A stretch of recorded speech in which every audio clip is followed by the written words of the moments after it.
እኔ ማቀው ደረጀ ዞይልኝ ነው ተከከለ እና ደረጀ ነጋሽ ሲሉኝ ማን ነው ላሉ ትንሣኤ ኢየሱስ ክርስቶስ ሞትን ድል አድርጎ ሲነሳ እኛ እንቀበላለን።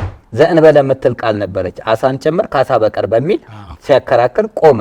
አይተህ ከሆነ ስርዓተ ቅዳሴ ላይ ሊነበብ ሲል ወንጌሉ ምን ይላል? የተሰጠኝን ሰጠው ይላል። ስጋን እንጾማለን፣ እንቁላል እንጾማለን። ከሁሉ በላይ ልንጾም የሚገባው ግን ኃጢአት ነው። እንግዲህ ተመልካቾቻችን ይህ መሴሽ ሆነው የትንሣኤ በዓል ልዩ ፕሮግራማችን ተጀምሯል። ፕሮግራማችን የምንጀምረው በእንግዳ ነው። የእንግዳይ ዛሬ በስብከትና በተለያዩ መንፈሳዊ ተግባራት በስፋት የሚታወቀው ሊቀ ትጉሃን መምህር ደረጀ ነጋሽ ዞይንዬ ነው። በክብር ጋብዣዋለሁ። ዛሬ በክብር ተቀበሉልኝ።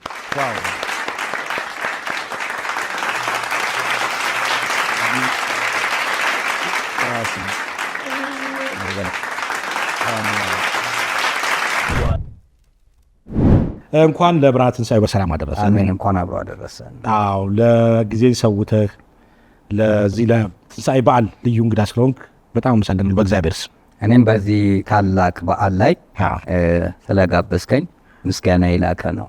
በጣም አሪፍ። እንግዲህ ያው ክርስቲያኖች ቀደም እንግዲህ በበዓለ ትንሣኤ ሰላምታ አለ።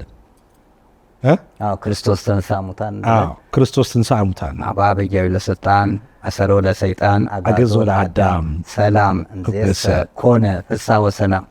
ክርስቶስ በታላቅ ኃይል ሞትን ድል አድርጎ ተነሳ፣ ሰይጣንንም አሰረው፣ አዳምንም ነፃ ወጣው። ከእንግዲህ በኋላ ደስታና ሰላም ሆነ ማለት ነው። ኮነ ፍስሐ ወሰላም። ከእንግዲህ ሰላምና በክርስቶስ ትንሣኤ ሰላምና ደስታ ነው። ለዚህ ነው በዓለ ሃምሳ እንደፈለግን ምን በላው ምን ጠጣው ረቡዕና ዓርብ ሳይቀር የደስታ በዓል ነው። ታዲያ የደስታ በዓል ክርስቶስ ሲነሳ እኛ ደግሞ እንዳንቀበር ልንጠነቀቅ ያስፈልጋል። አበላላችንም ህይወታችንም ጥንቃቄ የተሞላው መሆን አለበት። እሱ ነው በኋላ እናወራለን። መልካም ሰናይ ነው። ዛሬ እንግዲህ ክርስቲያኖች እንግዲህ በበዓለ ትንሣኤ የሚደስቱበት ቀን ስለሆነ የደስታ ቀን ነው።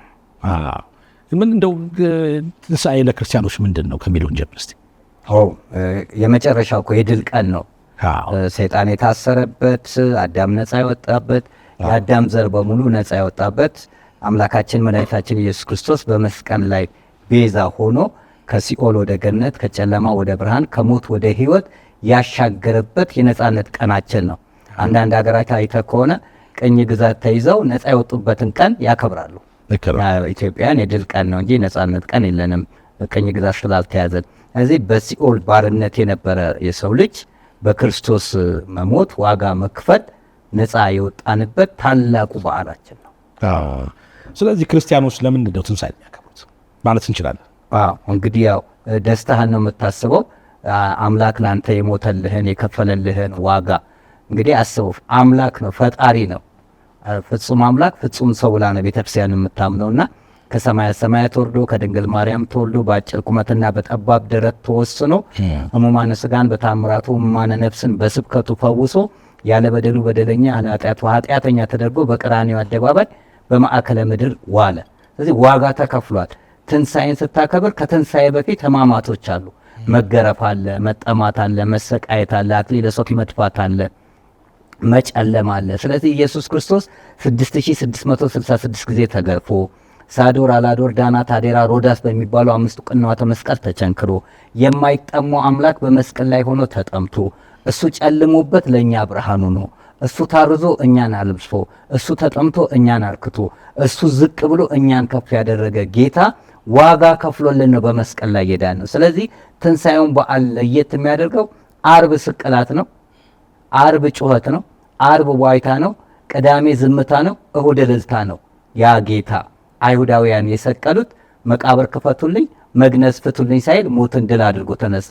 አንድም ከድንግል ማርያም በእቱም ድንግልና እንደተወለደ ሁሉ አሁንም ከመቃብሩ ማንም መቃብሩን ሳያነሳለት ራሱ ሞትን ድል አድርጎ የሞት በኩር። ለዚህ ነው ሞት ሆይ መውጊያ የታለ ሲኦልስ ድል መንሳትስ የተባለውና የታላቅ በዓል ኢየሱስ ክርስቶስ ፈጣሪያችን ሞትን ድል አድርጎ የተነሳበት ስለሆነ እኛም ከኃጢአት ሞት መነሳት አለብን እያለን እሱን እያሰብን በየዓመቱ እናከብራለን እንጂ ኢየሱስ ክርስቶስ በየዓመቱ ሞተ ማለት አይደለም።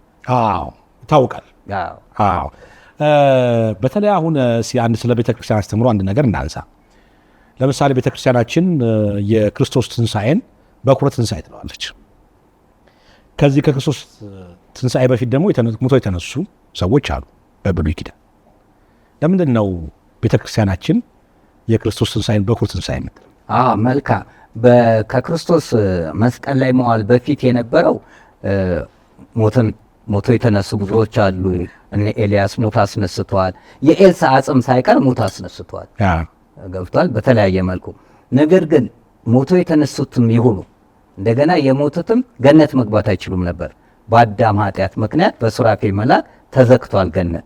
ስለዚህ ያንን ገነት እንዲከፈት ለማድረግ የነቢያት ደም ሳይሆን የፈጣሪያችን የኢየሱስ ክርስቶስ ደም ግድ ስለሆነ ኢየሱስ ክርስቶስ ደግሞ ፍጹም ሰው ፍጹም አምላክ መሆን ስለነበረበት ከእናታችን ከእመቤታችን ከቅድስት ድንግል ማርያም ተወለደ። መጽሐፍ እንደሚል እንግዲህ እመቤታችን በሥላሴ ሕሊና ታስባ ትኖር ነበር ስንል አንዳንዱ ግራ ሊገባው ይችላል። ቅዱስ ጳውሎስ ምን አለ? ዓለም ሳይፈጠር አስብ፣ ዓለም ሳይፈጠር ነውር የሌለብን እንሆን ዘንድ በፍቅር በኢየሱስ ክርስቶስ መረጠን አለ። ዓለም ሳይፈጠር እመቤታችን ቅድስት ድንግል ማርያም ተመርጣለች። ለምን? ኢየሱስ ክርስቶስ ካልሞተ ገነት አይከፈትም።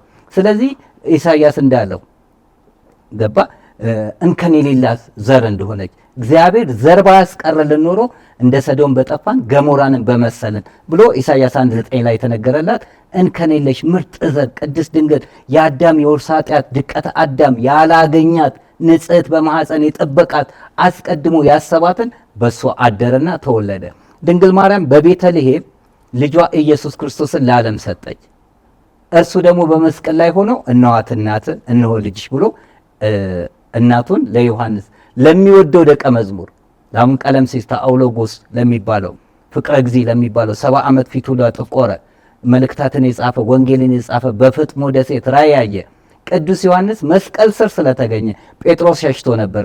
ቶማስም ልብሱን አውልቆ ሄዶ ነበር። መስቀል ስር የተገኘው ታማኝ ማን ነው? ዮሐንስ ወልደ ነጎድጓድ ስለሆነ ለሱ ሰጠ። እሱም ይዟት ወደ ቤቱ ሄደ ይላል ዮሐንስ ወንጌል ምዕራፍ 19 ቁጥር 27። ወዴት? ወደ ቱርክ ሄዶ 15 ዓመት እመቤታችንን ታስቀመጠ ማለት ነውና የመስቀሉ በዓል 7ቱ 15 ቀን የተነገረበት ነው። ስለዚህ አይሁዳውያን ኢየሱስ እንደሚነሳ ቢያውቁ ኖሮ ዓርብ ዕለት አይሰቅሉትም እና ለኛ ደግሞ በዓለም ላይ ላለን ሰዎች መከራ ቢመጣ እንደሚያልፍ ልናመን ይገባል። ከጨለማ በኋላ ብርሃን እንዳለ ልንረዳ ይገባልና ከሞት በኋላ ሕይወት እንዳለ ልናውቅ ይገባል። ያው ቀደም ሲል እንግዲህ አንተ እንዳልከው አሁን ከሞት በኋላ ሕይወት አለ።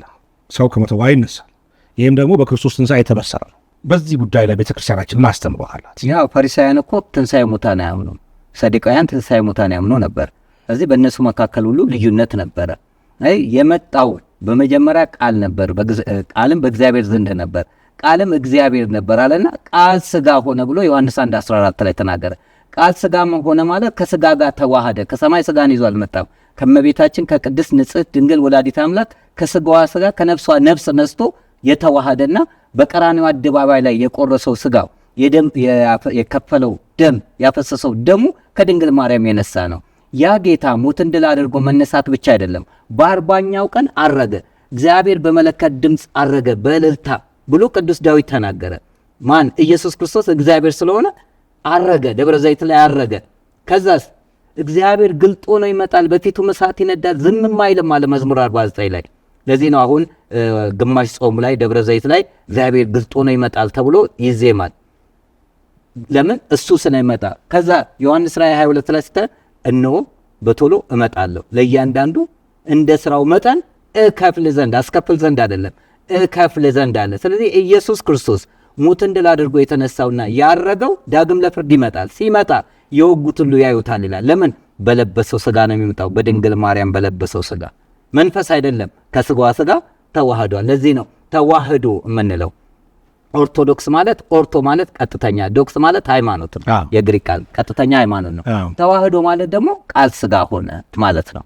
ስለዚህ ያ አምላክ በመስቀል ላይ የዋለው አምላክ፣ ያ የተገረፈው አምላክ፣ ያ የተተፋበት አምላክ፣ ያ የተጠማው አምላክ ሊገረፍ አይደለም የሚመጣው፣ ለፍርድ ነው የሚመጣው። በፊቱ እሳት እየነደደ ነው የሚመጣው። በእልፍ አላፍ መላእክት ታጅቦ ከድንግል ማርያም ጋር ነው የሚመጣው። ምድር ዋይ ትላለች። ይኸውልህ ከመላኩ ክብር የተነሳ ምድር በራች ይላል መጽሐፍ። ከመላኩ ክብር የተነሳ ምድር ከበራች፣ ከፈጣሪያችን ከኢየሱስ ክብር የተነሳ ምድር ምን እንደምትሆን አስብ፣ ትቀልጣለች።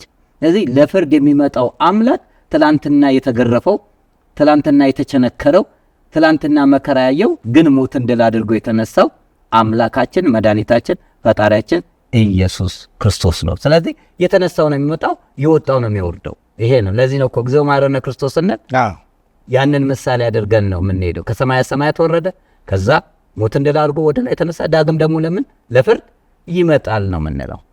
ስለዚህ እኛ ክርስቲያኖች የትንሣኤ በዓል እንዴት ነው የምናከብረው? እንዴት ነው ማክበር ያለብን? ከኃጢአት በመነሳት ከበደል በመነሳት ከክፋት በመነሳት ከዘረኝነት ከመነሳት ከዝሙት ከመነሳት ከስካር ከዘፋኝነት ካላስፈላጊ ህይወት እግዚአብሔር ይኸውልህ የኃጢአት ለምሳሌ እንጾማለን አይደለም? በአብይ ጾም አብይ ማለት ዋና ማለት ነው። ሁዳድ ማለት ሰፊርሻ ነው። ሁዳዴ ጾመ ሁዳዴ ወይንም ጾመ አብይ እንላለን፣ ጾመ ጊዜ እንላለን። ስጋን እንጾማለን፣ እንቁላል እንጾማለን። ከሁሉ በላይ ልንጾም የሚገባው ግን ኃጢአት ነው። ስጋና እንቁላሉ ይፈታል፣ ኃጢአት ግን መቼም ፍቺ የለውም። ስለዚህ ሁልጊዜ ልትጾሙ የሚገባ ስራ ምንድን ነው? ከክፉ ነገር መቆጠብ ነው። ከዛስ በጎ ነገር ማድረግ ነው።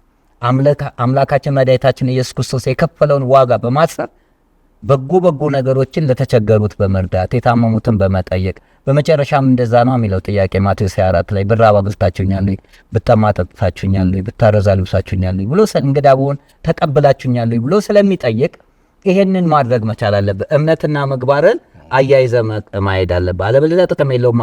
እምነት አለኝ ብትሉ ስራ ግን ከሌላችሁ ይጠቅማችኋልን?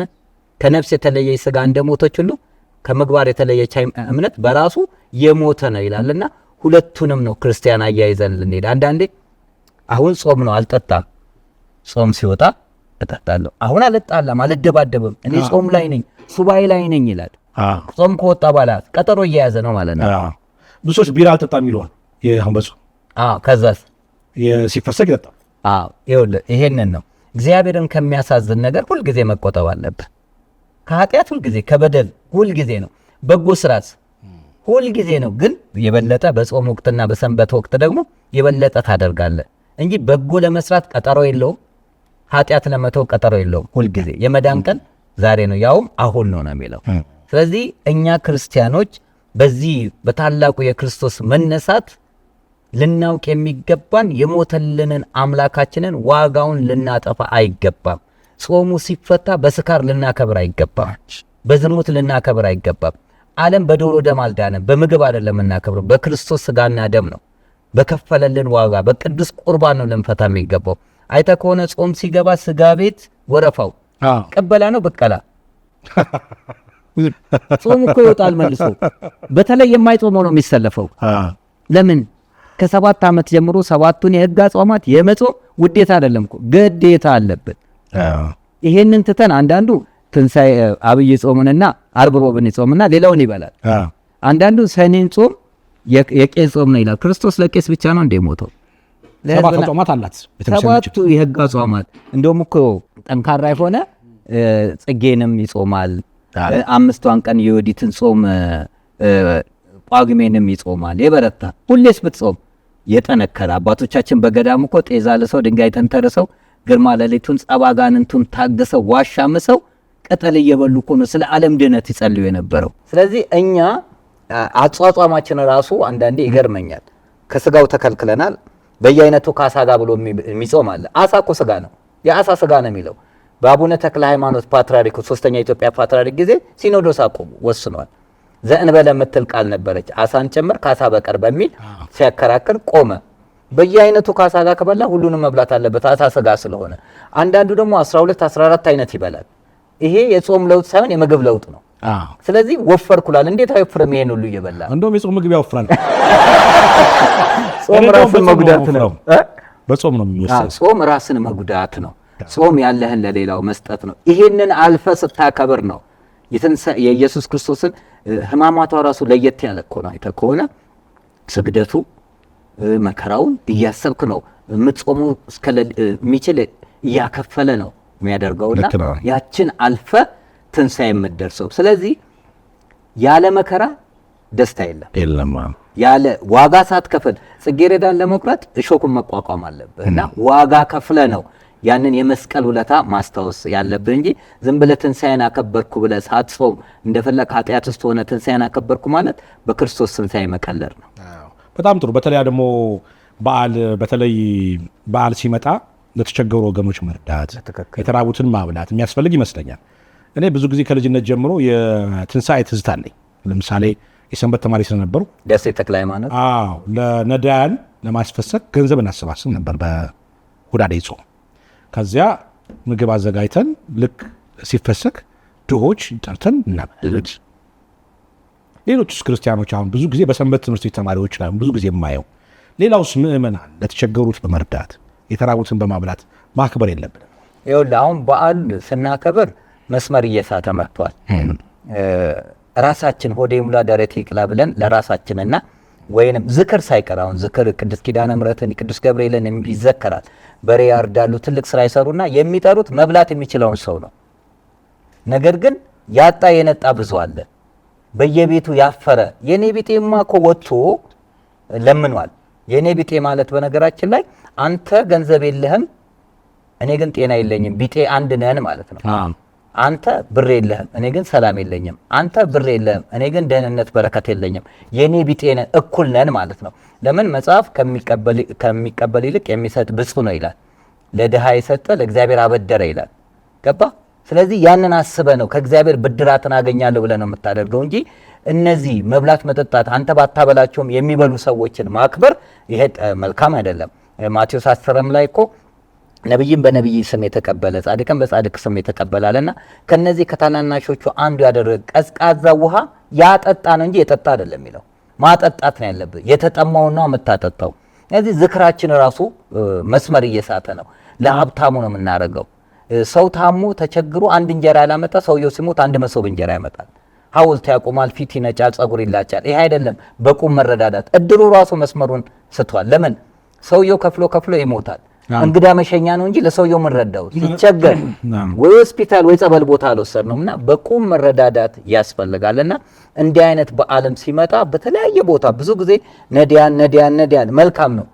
ግን የተቸገሩት ሆስፒታል ያሉትስ እስር ቤት ያሉትስ አይምሯቸው ሁሉ እኮ ታስሯል። ቤተሰቦቻቸው ይናፍቋቸዋል። አሁን በዓል እኮ መጣብልን ሳይሆን መጣብኝ የሚለው ይበዛል። የኢትዮጵያ ኑሮ በአስማት እየኖረ ያለ ህዝብ እኮ ነው። ደሞዝ ያኖራል። ትራንስፖርቱን ተመልከት፣ የቤት ክራዩን ተመልከት። የትላንትና 1000 ብር ዛሬ ዋጋ አለው። እንዴት ነው የሚኖረው ብትል በእግዚአብሔር ቸርነት የሚኖር ህዝብ ነው። ስለዚህ ኑሮ ጎሎበት የተጨነቀውን ሰው በየቤቱ ያለውን ሰው ነጠላ የሸፈነው ጥርስ የከደነውን ሰው ማገዝ መቻል አለበት። በተለይ ባለ ሀብቶች እግዚአብሔር እንዲሰጣቸው ሀብት የሰጣቸው ሰዎች ይህ ነገር ማሰብ መቻል አለባቸው። በጣም ጥሩ። በዓለ ሃምሳ ደግሞ አለ እንግዲህ ከክርስቶስ ትንሣኤ በኋላ 50 ቀን ሮብ ዓርብ የለም፣ እንበላለን እንጠጣለን እና ብዙ ክርስቲያኖች ከአመጋገብ ጀምሮ ማስተካከል ያለብን ነገር የለም ትላለህ እንዴ? በጣም አለ። እንግዲህ ከትንሣኤ ጀምሮ እስከ ዳግማይ ትንሣኤ ቤተክርስቲያኒቷ ልክ በዓለ ሃምሳን ሰላምታ ቅድም የተባባልነውን እንዳደረገች ሁሉ ሰኞን ማዕዶት መሻገር ማለት ነው። ማክሰኞን ቶማስ ካላየው አላምንም ያለውን ቶማስ እና ጣቱን እጁ ላይ ቸንክሮ የተኮማተረው ቶማስ ይታሰባል። ሮብ አላዛር፣ ሐሙስ አዳም ሐሙስ፣ አርብ ቤተ ክርስቲያን፣ ቅዳሜ እንስት፣ እሁድ ዳግም ትንሣኤ። ዳግም ተነሳ ሁለተኛ ተነሳ ሳይሆን በድጋሚ ታያቸው ነው እንጂ ሁለቴ አልተነሳም። እኔ በጣም የሚገርመኝ አባቶቻችንና ቅድስት ቤተክርስቲያን እንግዲህ ቅድስት ቤተክርስቲያን የሀገር ባለውለታ ፊደል የቀረጸች ብራና ዳምጣ ቀለም በጥብጣ ብዕር ቀርጻ ፊደላትን ያቆየች ኪነ ህንፃ፣ ስነ ጽሁፍ፣ ስነ ፈለግ ያቆየች ዜማን ያቆየች ታላቅ ባለውለታ ናት እቺ ቅድስት ኦርቶዶክስ ተዋሕዶ ቤተክርስቲያን። ለእንስቶች ቅዳሜን ሰጠች። ቅዳሜ እንስት ማርች 8 አሁን እኮ ነው የኛ ቤተክርስቲያን እኮ የዛሬ 2000 ዓመት ነው የሴትን ክብር ያደረገችው። ስለዚህ ለሴቶች ራሱ ጽላት ይቀረጽላቸዋል፣ ቤተክርስቲያን ይታነጽላቸዋል፣ ገድል ይጻፍላቸዋል፣ መታሰቢያ ይሰጣቸዋል። በሰንበታትን የጠበቁ ጃንደረቦች በቤቴ የማይጠፋ ለዘላለም መታሰቢያና ስምን እሰጣቸዋለሁ ይላል። መታሰቢያ ማለት አሁን እኔ ኃይለ ማርያም ነኝ፣ መታሰቢያ ተሰጠ። ይኸውልህ ቤተክርስቲያን አንዲት ናት፣ ጽላቱም አንድ ነው፣ መታሰቢያ ነው ለቅዱሳን የተሰጠው። እኔ አሁን መጽሐፍ ጻፍኩኝ፣ መጽሐፌን መታሰቢያነቱን ለጋዜጠኛ መሰለ ብዬ ካል የመጽሐፉ ባለቤት ማን ነው? እኔ ነኝ። አንተ ነው ያገኘው። ስለዚህ ለነዚህ ቅዱሳኖች መታሰቢያ ተሰጠ እንጂ መሰረቷም ጉልላቷም ኢየሱስ ክርስቶስ ይሆነላት ናትና ይቺ ቤተክርስቲያን እንስቶችን አታገልም፣ ሴቶችን የምታገል አይደለችም። በክብርም በዘውድም የምትሰጥና ቀንም ሰይማላቸው። በስድስት ቅድስት አርሴማ፣ በአንድ ልደታ፣ በሶስት ባታያን እያከበርን አይደል እንዴ? ቀን አላቸው፣ ጽላት አላቸው፣ ቤተክርስቲያን አላቸው፣ ገድል አላቸው፣ ስንክሳሩም ይዘግባቸዋልና እኛ ኢትዮጵያውያን ይህንን ልንማር የሚገባው ቤተክርስቲያን ከዳግማይ ትንሣኤ ቀድሞ ያለውን ቅዳሜ እንስት ብላ ሴቶችን ያሰበች ታላቅ ቤተክርስቲያን ናት። ስለዚህ በዓለ ሃምሳን አመጋገባችን ተቆጥቦ ድሆችንም እየረዳን አስፈላጊውን የመንፈሳዊ ተግባራት እያከናወን ማክበር አለብን። አዎ የጀመርነውን ጾም ከጾሙ ነው እንጂ ተፈታ ነው፣ ከኃጢአቱ አልተፈታንም። ኃጢአቱ ሁልጊዜ ታስሯል። እንደጋ መንፈሳዊ ተግባራችንን ደግሞ መቀጠል አለበት፣ ማድረግ አለበት። አሁን ከባዱ ይሄ ነው። ትንሣኤ ኢየሱስ ክርስቶስ ሞትን ድል አድርጎ ሲነሳ እኛ እንቀበራለን፣ በስካር እንቀበራለን፣ በክፋት እንቀበራለን፣ በተንኮል እንቀበር። እንዲህ አይነት መሆን የለበትም። መነሳት ሲባል ከተነሳ በኋላ ድጋሚ መጥቶ ኢየሱስ ክርስቶስ እኮ አይሞትም አይደል? እኛም ወደ ኃጢአት መምጣት የለብንም፣ በኃጢአት መሞት የለብንም። ነገር ግን ኃጢአት ሰውነታችን ለኃጢአት ቅርብ ስለሆነ በንስሐ ራሳችን እናድሳለን። በዚህ አጋጣሚ ንስሐ አንዳንዶቹ በጾም ውስጥ በአብይ ጾም ላይ ንስሐ አይገባም። ንስሐ የዕለት ነው፣ ቀኖና ነው የሚሻገረው እንጂ ንስሐ የዕለት ነው። ጾም ብቻ ላይሰጡ ይችላሉ። ስግደት፣ ምጽዋት፣ የተለያየ ነገር ንስሐ አባት ሊሰጥ ይችላል። አለበለዚያ 55 ቀን ጾም አለ፣ 50 ቀን ባለ 50 አለ። ምን ልትሆን ነው? በዛ መካከል ሞት የለም። ስለዚህ ንስሐ የዕለት ነውና ልንጠነቀቅ ያስፈልጋል። በጣም ጥሩ ጭውውት እያደረግን ነው። እንግዲህ ጭውውታችን እንቀጥላለን። እንግዲህ መምህር ደረጀ ከመዝሙር ተመልሰናል። በጣም ጥሩ ጨዋታ የተጫወትን ነው። እንደው ብዙ ዓመት እንግዲህ አንተ በመንፈሳዊ ተግባራት ትታወቃለህ፣ በስብከቱ ትታወቃለህ። ማንኛውም የበጎ አድራጎት፣ የመንፈሳዊ በጎ አድራጎት፣ የቤተ ክርስቲያን ግንባታ፣ ገቢ ማሰባሰብ ላይም በንቃ የምትሳተፈው አንተ የሌለህበት ብዙ የለም። እንግዲህ እና ስለሱ ትንሽ እንጫወት እና እንደው ከስምህ ልጀምር። እኔ አሁን ዘወይንዬ አሁን የአባትህን ስም እኔ በቅርብ ነው ያወቅሁት። እኔ የማውቀው ደረጀ ዘወይንዬ ነው። እና ደረጀ ነጋሽ ሲሉኝ ማን ነው እላለሁ። ብዙ ጊዜ አይመጣልኝ፣ ጆሮዬም አይሰማም። እና ቀጥታ የሚመጣልኝ ዘወይንዬ። ደረጀን ሁሉ እረሳለሁ አንዳንድ ጊዜ። ዘወይንዬ እንዴት ተባልክ?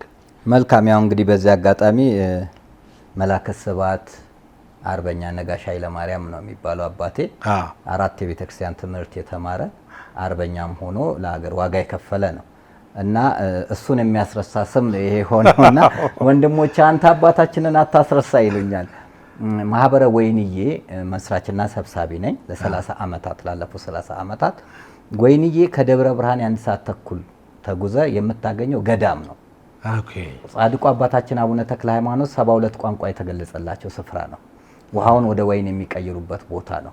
ከዛ በኋላ ወደ ሌላ ቦታ ሊሄዱ ሲሉ ረዳቸው ይህን ቦታ ማን ይሉታል ቢላቸው ከፍቅራቸው የተነሳ ወይንዬ ብየዋለሁ አሉ። ስለዚህ ያን ገዳምና ሌሎችንም ገዳማት ለመርዳት ማህበሩ ተቋቋመ የዛሬ 30 ዓመት። ከዛ የማህበሩ ሰብሳቢ እኔ ነኝ። በምንሄድ ጉዞ ወደ ወይንዬ ስንሄድ ሊቀ ልሳናት ዘማሪ ቸርነት ሰናይና ዘማሪት መሰረት ነበሩ። ቀርተው እኛ ትተናቸው ሄደን ወደ ደብረ ብርሃን ወደ 91 አካባቢ ዓመተ ምህረት እሱ በሚኒባስ መጣና ደረጀን አይታችሁታል አለ። ደረጀ የቱ? ደረጀ ወይንዬ አለ። በዛው ደረጀ ወይንዬ ሆኖ ቀረ ማለት ነውና የአባቴን ስም አስረሳ። አንዳንዱ የሴት ስም ይመስለዋል። የእናት ስም ነው ወይ ብሎ በሬዲዮም የጠየቀ ሰው አለና ወይንዬ የቦታ ስም ነው። ወሎም ላይ አለ ወይንዬ ስላሴ የሚባል አለ። የገዳም ስም ነው። ግን ደስ የሚለኝ በዛ መጠራቴ ለምን ጻድቁ አባታችን ኢትዮጵያዊ ኮከብ ሐዋርያ አቡነ ተክለ ሃይማኖት የሰየሙት ስምና የበረከት ስፍራ ስለሆነ የሱ ማህበር ሰብሳቢ ነኝና እኔ ራሴ ወይንዬ ካልተባለ በጣም ቅር ይለኛል።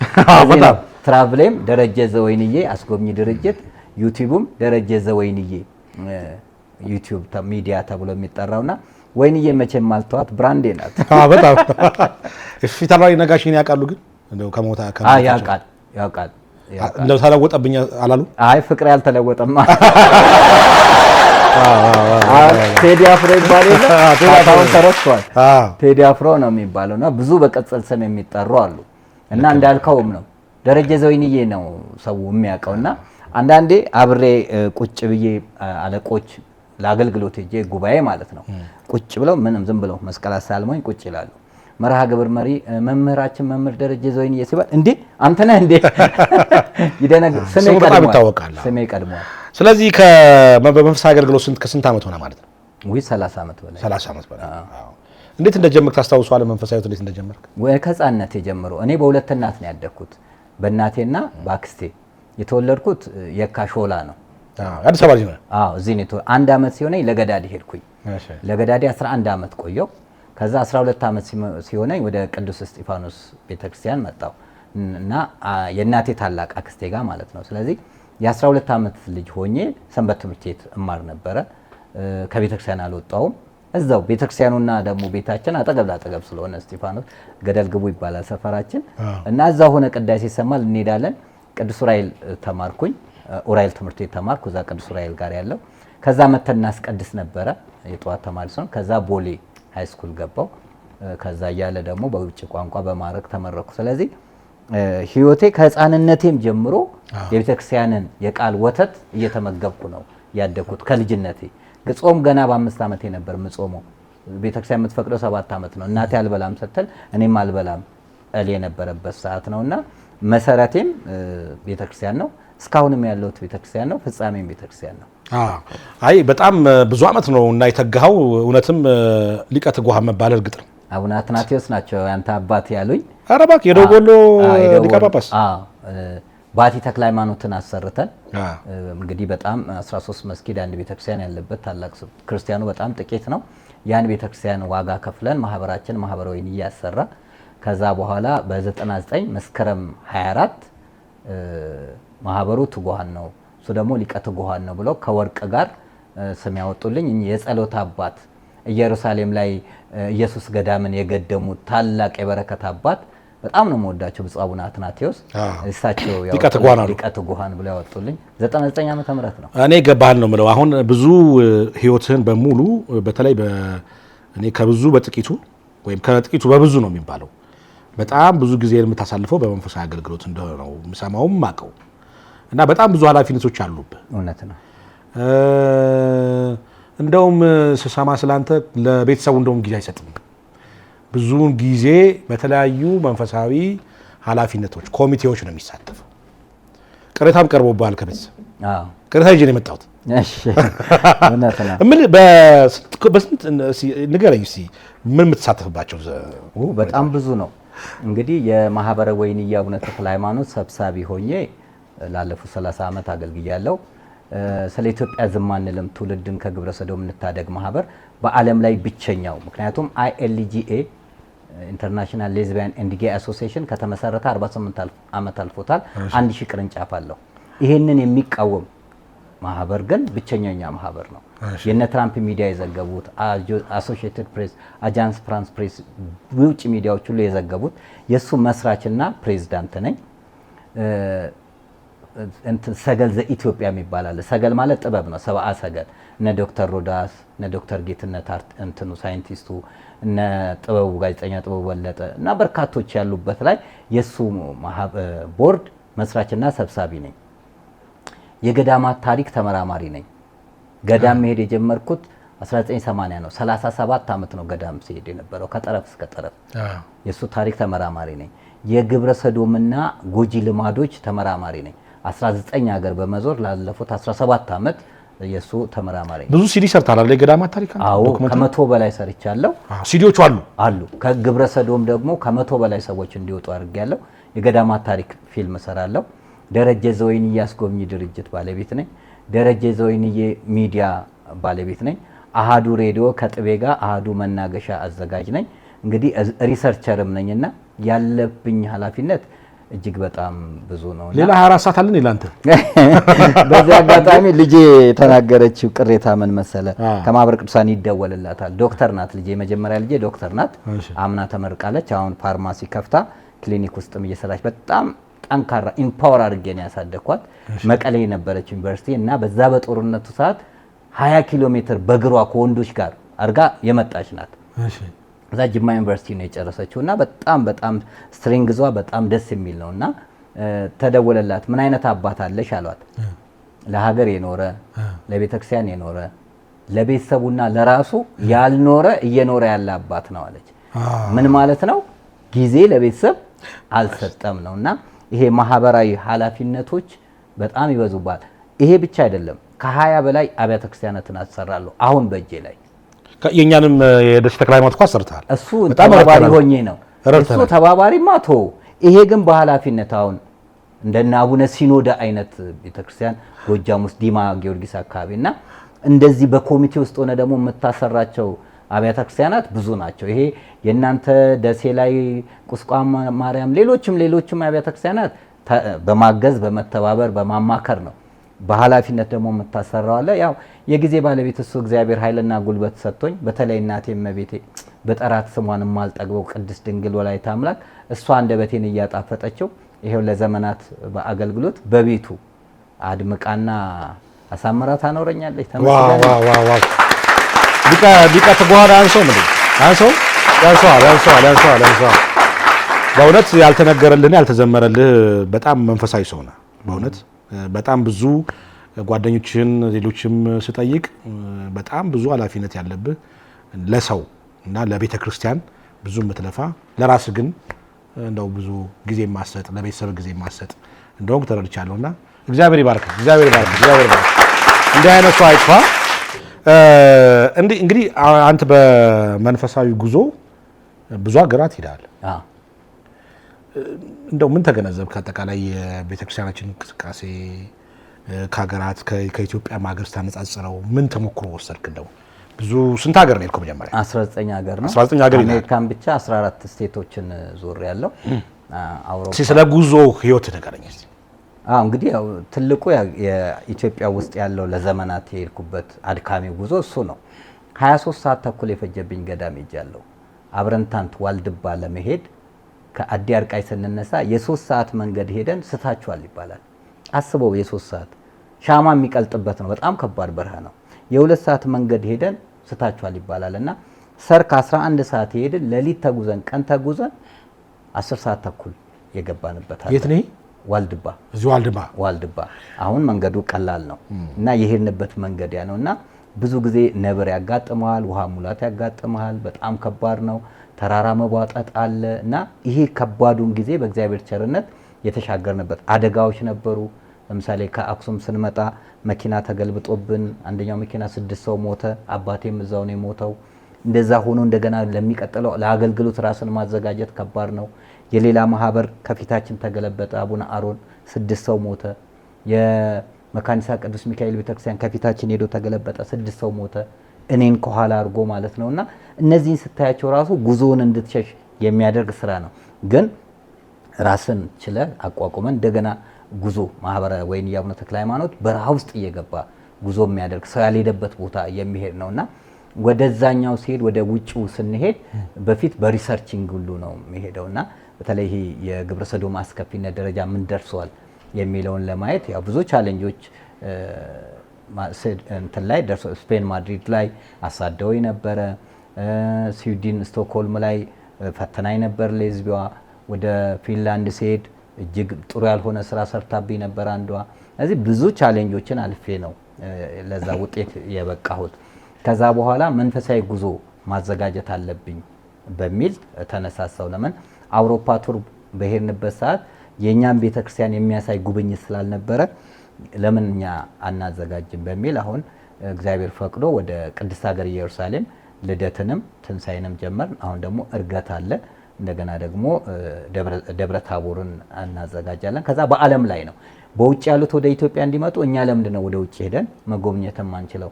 አጋጉል ቦታ፣ ጭፈራ ቦታ ምናምን ቦታ ከምትሄድ ታሪካዊና ሃይማኖታዊ የሆነ ቦታ ላይ ብትሄድ አለባበስን ኢትዮጵያ የሆነ አለባበስ አሁን እንዲህ ስትለብስ አያምርም? መገለጫችን ይሄ ነው። በጣም እስቲ አረቦችን ተመልከታቸው፣ ልብሳቸውን አይቀይሩም። አፍሪካ ሀገሮችን ተመልከታቸው፣ ልብሳቸውን አይቀይሩም። እኛ ለምንድን ነው የምንቀይረው? ስለዚህ የኛም ባህል ለሌሎቹ ማስተዋወቅ መቻል አለብን። ኢትዮጵያዊ መልኩን ነብር ጅንጉርጉርነቱ ሊለውጥ ከቶ ይችላልና ይላል ኤርሚያስ። ስለዚህ ኢትዮጵያዊ መልካችን ባህላችን ነው፣ እሴታችን ነው፣ ወጋችን ነው፣ ማንነታችን ነው። ይሄን ማንነታችንን ልናጣ አይገባም። በበዓል ውስጥ ባህል አለ። አሁን ትንሳኤን ስናከብር በዓል ነው የምናከብረው አይደል? ግን ባህል አለ። ጠላ አለ፣ ጠጅ አለ፣ ዳቦ አለ፣ ፈንዲሻ አለ፣ ቡና አለ፣ አለባበስ አለ። ሰላምታ ሁሉ ይቀየራል። ስለዚህ በዓልን ስናከብር እነዚህ ባህሎቻችንን ልናከብር ይገባል። እኛ ለምንድን ነው የክሬዚ ዴይ ብለን የምናከብረው? የኛ እኮ አይደለም። ቫላንታይን ዴይ እኮ የኛ አይደለም። የቀለም ቀን ብለን ለምንድን ነው የምናከብረው? የኛ ያልሆኑትን ክሪስማስ ብለን ዛፍ ለምን እናደርጋለን? የኛ አይደለም። ክርስቶስ በዛፍ አይደለም በበረት ነው የተወለደው። እና እያንዳንዱ ለልጆቻችን ምንድን ነው የምናስተላልፈው? አይተህ ከሆነ ስርዓተ ቅዳሴ ላይ ሊነበብ ሲል ወንጌሉ ምን ይላል? የተሰጠኝን ሰጠውህ ይላል። የተሰጠን ምንድን ነው? ኢትዮጵያዊነት፣ ባህል፣ እሴት፣ ወግ፣ ኪነ ህንፃ፣ ስነ ጽሁፍን መጠበቅ ነው። ይህንን የተቀበልነውን ለልጆቻችን መስጠት እንጂ ኢትዮጵያዊነትን ትተን ዘረኝነትን ልንሰጥ አይደለም። መከባበርን ልንሰጥ እንጂ መነቃቀፍን ልንሰጥ አይደለም። መረዳዳትን ልንሰጥ እንጂ መጣላትን አይደለም። አይተህ ከሆነ ኢትዮጵያ ሮሮ ቤታቸውን ክፍት አድርጎ እኮ ቤቴን የሉኝ የሚሉ እንግዳ ሲመጣ የእንግዳ ወጥ ይጣፍጣል። ለእንግዳ የተለየ ክብር ነው ያለን። ስታጎርስ ሰውን እኮ አንተ በምትጎርስበት መጠን እኮ አይደለም፣ ተለቅ አድርገህ ነው የምታጎርሰው። ክብር ነው የምትሰጠው። በርበሬ ሲያስፈጭ እኮ ቅመሱልኝ ብሎ የሚሰጠው ህዝብ ነው። አህያ ገባብኝ ብሎ እኮ እስከ መገልበጥ ይደርሳል። አህያን ላለመግደል የተሰጠንን መልካም ነገር ልናደርግ ይገባል። እኔ ኢትዮጵያዊነት ክብር ነው። እኔ ኢትዮጵያዊነት ስብዕና ነው። እኔ ኢትዮጵያዊነት ልዕልና ነው። እኛ እኮ የዛሬ ሰዎች አይደለንም። ንግስት ካሲዮፓ እኮ 19 ዓመት መርታለች፣ የዛሬ 4000 ዓመት። ስለዚህ ናሳን ሄጄ ጎብኝቼ ነበርና ናሳ ላይ ጉግል ብታደርግ ካሲዮፓ፣ ልዕልት አንድሮሜዳና ሴፊዩስን ታገኛለህ። በዓለም የሳይንስ ምርምር ላይ እንኳን ኢትዮጵያን ቀደምት ነገስታቶች ስማቸው ተጽፏል። ኢትዮጵያ የ100 ዓመት ታሪክ ያላት ሀገር አይደለችም። የ5000 ዓመት ታሪክ ናት። በልማድ የ3000 ይባላል። ነገስተ ሳባ ከዛ በፊት ነገስታት የለውም እንዴ? 74 ነገስታት ነግሰዋል እኮ ገባ። ንጉስ ሰብታ፣ ኤሌክትሮ፣ ነቢር የተተናቸው ነው። ስለዚህ እነ አክናውስን የተተናቸው ነውና የኢትዮጵያ ማንነታችን እንደ ምድር አሸዋ እንደ ሰማይ ከዋክብት ነው። በእኛ ልክ እየሰፋናት ነው የተቸገርነው። ኢትዮጵያ አሜሪካ እኮ በጨለማ ያለች ሀገር ናት። ጆርጅ ዋሽንግተን 1789 እኮ ነው የመጀመሪያ አሜሪካ ፕሬዝዳንት የሆነው። እኛ እኮ ዘመነ መሳፍንት የገባበት ጊዜ ላይ ነን። ስለዚህ እንደሌላው ዓለም ኢትዮጵያ የምትጎበኝ የምትገባ ሀገር ናት። አንድ የአሜሪካንን ፊላዴልፊያ እየጎበኘን አንዱ ያስጎበኛል በመኪና ፔንሲልቫኒያ እንትና በጥይት ጆሮን የተመታበት ትራምፕ የተመታበት ቦታ እና ጥቁር አሜሪካዊ ነው የቱር መኪና ላይ ተመልከቱ። ይሄን ግንብ 200 ዓመቱ ነው ብሎ በኩራት ሲናገር እኔ ያዘንኩኝ። እኔ 3000 ዓመት እኮ ታሪክ የሳባ ግንብ አለኝ። እኔ እኮ ቅዱስ ላሊበላ አለኝ። በ5ኛው መቶ ክፍለ ዘመን እኮ ኢትዮጵያዊ አጼ ካሌብ ደገኛው ንጉስ አጼ ካሌብ የናግራንን ሪታ ያስታገሰ አጼ ካሌብ መናኙ። አንዳንዴ አይተህ ከሆነ ያ ሰው ቡግና ወረዳ ላይ ከላሊበላ 40 ኪሎ ሜትር ወደ ይምርሃነ ክርስቶስ ስትሄድ ብልበላ ጊዮርጊስ የሚባል አለ። ማር ከመቅደሱ የሚወጣ ብልበላ ጊዮርጊስን፣ ብልበላ ቂርቆስን፣ ትኩሰ ኪዳነ ምሕረትን፣ አርባቱ እንስሳን፣ ሳርመዛ ሚካኤልን የሰራው እኮ እሱ ነው። በ5ኛው መቶ ክፍለ ዘመን ፍልፍል አብያተ ክርስቲያናትን እኮ ኢዛናና ሳይዛና አብረው አጽብሃ ስንት ከ44 በላይ እኮ ፍልፍል አብያተ ክርስቲያናት ሰርተዋል። በኪነ ህንጻኛ እኮ ዓለም ይደርስብናል። በዜማ ብትል ዓለም ሞዛርትን ያደንቃል። የ15ኛው መቶ ክፍለ ዘመን 505 ዓመተ ምህረት አክሱም ላይ የተወለደው ስውሩ ቅዱስ ያሬድ ያልሞተው ቅዱስ ያሬድ ግዕዝ፣ እዝል፣ አራራይ ዜማን የደረሰልን 5ቱን መጽሐፍ የጻፈ ተመልከት። ያሬድን ትተን እኔ አንዳንዴ ስለዚህ ቀዳሚዎች ነን በሁሉም። ስለዚህ ኢትዮጵያን ልንኮራ ልንከበር የሚገባ ነው። ህዝቦች አንገታችንን ልንደፋ አይገባም። እንደው ምን ያህል ገዳማት ጎብኝተሃል? ብዙ ናቸው። ብዙኑን ትቆጥረዋለህ። ከጠረፍ እስከ ጠረፍ 37 ዓመት። ምክንያቱም በአንድ ጉዞ ብቻ 100 ምናምን ገዳማትን እናስጎበኝ ነበር። በማህበረ ወይንዬ ስንሄድ በአክሱም ጉዞ ከ110 በላይ ገዳማትን አሳይተናል። ይሄ ማህበረ ወይንዬ የሚባለው አስጎብኝ ነው እንዴ? ማህበረ ወይንዬ ማህበር ነው። በጎ ስራ ይሰራል፣ አብያተ ክርስቲያናትን ያሳንጻል፣ ወንጌል እንዲስፋፋ ያደርጋል፣ የተደበቁ ታሪኮችን ያወጣል። አለ ማህበሩ ነው። አዎ የሱ ማህበር ሰብሳቢም ነኝና ከጄምስ ቲ ሞሪስ ዩናይትድ ኔሽን ወርልድ ፉድ ፕሮግራም ዳይሬክተር ምስክር ወረቀት የተሰጠ ነው። ፋይት ሃንገር ኢትዮጵያ ፋይት ሃንገር ላይ በነበረችበት ሰዓት ባደረግነው አስተዋጽኦና የሰብአዊነት እስር ቤት ሄዶ ይጎበኛል፣ ሆስፒታል ሄዶ ይጎበኛል፣ የተቸገሩትን የሚረዳ ስትራቴጂ ነው። እስከ 1000 ያሉ በዓለም ላይ አሁን እንደ ወይንዬ ደግሞ የሚባል የጉዞ ድርጅት አለ። እሱ ደግሞ ወይንዬ አስጎብኚ ድርጅት የኔ የግሌ ነው። ምን ያህል አመት ሆነው? አሁን የጀመርኩት በማዕከል አቋርጬ ደረጀ ዘወይንዬ ለልደት ነው የጀመርኩት።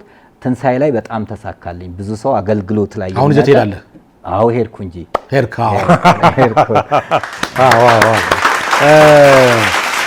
አንድ በጉዞ ላይ እንግዲህ በመላው ዓለም የኦርቶዶክስ ቤተክርስቲያናቶች አሉ፣ ታሪካዊ ቦታዎች አሉ፣ የእምነት ቦታዎች አሉ በመላው ዓለም ሀገራት። ብዙ ጊዜ ጉብኝት የሚካሄደው ኢየሩሳሌም ብቻ። ለምን በተለያዩ አካባቢ የጉዞ ዝግጅት አይዘጋጅም? ጥሩ ነው። ይሄ ነው አንዱ የኔ የጉብኝት ሀሳብ። በነገራችን ላይ ሁለቱም ሚዲያውም አስጎብኚ ድርጅቱም የራሱ ሆነ ቦርድ አለው፣ የቦርድ አባላት። ለምን እኔ አውቃለሁ ማለት የለብም።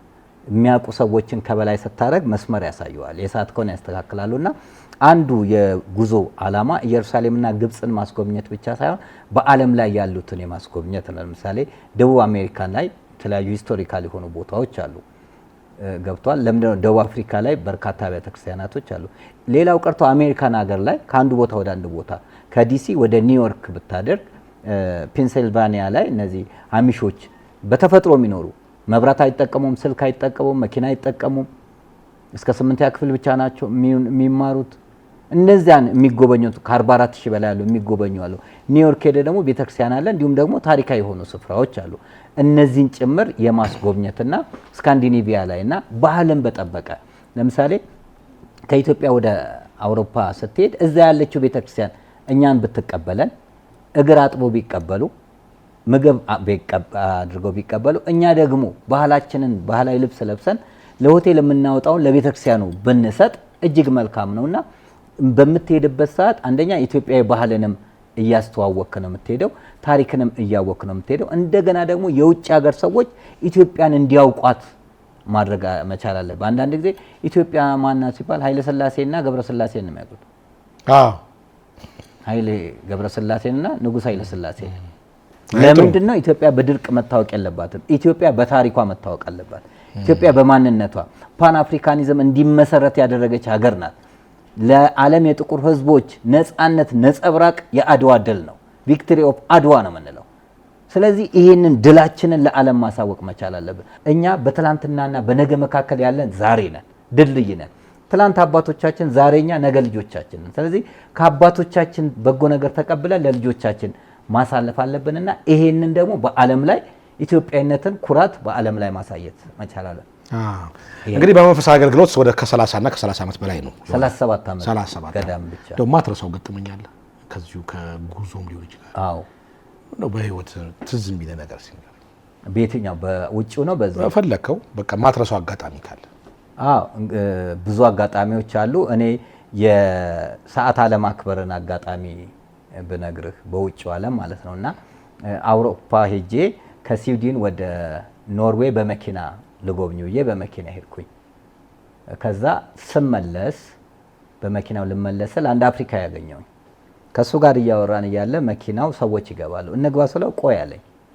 1 ደቂቃ ነው ያለፈው። መኪናው ጥሎን ሄደ።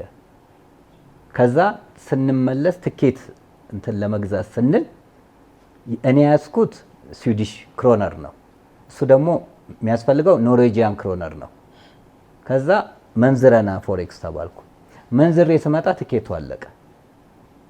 ማታ ቆየው። እስከ ማታ ሻንጣዬን የት ነው ማረገው? እከሌ ጠብቅልኝ የምትለው አይደለም። በጣም ተጉላልቼ ማታ ስመጣ በጣም መልካም ሰው የሆነ ወዳጅ ያለ ይርጋ የሚባል የቤተክርስቲያናችን አገልጋይ እዛ እሱ ትኬቱን ሲቆርጥ ደርሶ መልስ መቆረጥ የነበረበትን መመለሻው ነው የተቆረጠው። ስለዚህ እኔ ልጁን እዛ አገኘሁት መርከብ ላይ። ከዛ እኔ ብፌ ነው የምበላው ምናምን ብዬ ደስ ብሎኝ ሰዓት ደርሷል ብዬ ሲሄድ እንኳን ብፌ ልበላ መውረድ የነበረብን ሌላ ቦታ ነው ተባልኩና ፊንላንድ ቱርኩ የሚባል ወደብ አለ። ስለዚህ እኔ ቱርክ አልሄድም እላቸዋለሁ፣ እነሱ ቱርኩ ይላሉ። እኔ ቱርክ ሀገር ነው የመሰለኝ፣ ለካ ቱርኩ ወደብ ነው። እኔ ቱርክ አልሄድም ስንከራከር መጨረሻ ላይ እሱ በስልክ አስረድቷቸው የማደሪያ ጭምር ተደርጎ ደርሼ መጥቻለሁና በ1 ደቂቃ ማርፈድ ዋጋ አስከፈለኝ። ከዛ ጠዋት ስመጣ ልብሴን አምጥቶ ነው ቤትም ሳልደርስ ወደ አገልግሎት ሄድኩትና በውጭው ያለም የቀጠሮ ለዚህ ነው አሁን ቀጠሮ በጣም ኃይለኛ ነው። እንደ ቀርማ ይደረስከው እኮ ለዚህ ለቃለ መጠይቅ። ስለዚህ ቀጠሮና ክብር፣ ሰዓታችን በአግባቡ እንጠቀም። ሰዓት ዋጋ አለው። በትክክል ብዙ ጨዋታ ተጫወትን። እንደው በመጨረሻ ማስተላለፍ የምትፈልገው መልእክት ካለ ድሉ ልስጥህ። መልካም እንግዲህ ያው ለመላው ህዝበ ክርስቲያን እንኳን ለብርሃነ ትንሳኤው በሰላምና በጤና አደረሳችሁ። ይሄ በዓል የፍቅር፣ የሰላም፣ የአንድነት፣ የመረዳዳት በዓል ይሁንልን። መሴ በጣም ወድሃለሁ፣ አከብርሃለሁ።